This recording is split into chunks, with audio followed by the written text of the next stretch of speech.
సోరకాయ చట్నీ తయారు చేసుకునే విధానం తెలుసుకుందాం. దానికోసం ఒక సోరకాయ, ఒక ఉల్లిగడ్డ, రుచికి సరిపడా పచ్చిమిర్చి, వెల్లుల్లిపాయలు, ఒక స్పూన్ ధనియాలు, పావు స్పూన్ మెంతులు, అర స్పూన్ జీలకర్ర, నిమ్మకాయ సైజ్ అంతా చింతపండు నానబెట్టుకోవాలి. రుచికి సరిపడా ఉప్పు.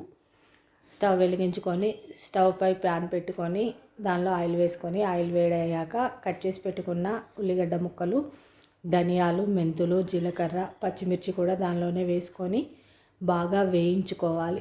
బాగా వేగిన తర్వాత వాటిని మిక్సీ జార్లో తీసుకోవాలి. ఎండాకాలంలో కర్రీస్ తినబుద్ధి కానప్పుడు అప్పటికప్పుడు ఈ చట్నీ చేసుకొని తింటే చాలా టేస్టీగా ఉంటుందండి. అదే ప్యాన్లో ఇంకొంచెం నూనె వేసుకొని మనం కట్ చేసి పెట్టుకున్న సొరకాయ ముక్కలు కూడా వేయించుకోవాలి. పచ్చి వాసన పోయేలాగా వేయించుకోవాలి. మనం ఇందాక మిక్సీ జార్లో వేసుకున్న దానిలోనే ఎల్లిపాయలు, జీలకర్ర, నానబెట్టుకున్న చింతపండు, రుచికి సరిపడా ఉప్పు వేసుకోవాలి. సొరకాయ ముక్కలు వేగిపోయాయండి.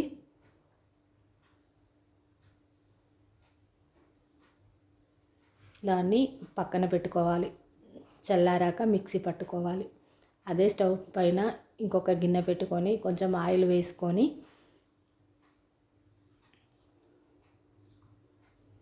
ఆయిల్ వేడయ్యాక ఆవాలు, జీలకర్ర, కరివేపాకు,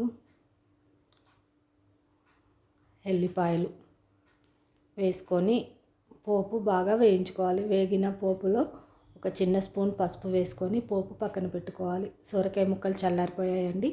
దాన్ని కూడా మిక్సీ జార్లో తీసుకొని మిక్సీ పట్టుకోవాలి. ఇలా మిక్సీ పట్టుకోవాలి. మిక్సీ పట్టుకున్న దాన్ని ఇందాక ఉన్న పోపు మిశ్రమంలో వేసుకోవాలి. ఎంతో రుచికరమైన సొరకాయ చట్నీ తయారైపోయిందండి. వీడియో నచ్చితే ఒక లైక్ చేయండి. నా ఛానల్ సపోర్ట్ చేయండి.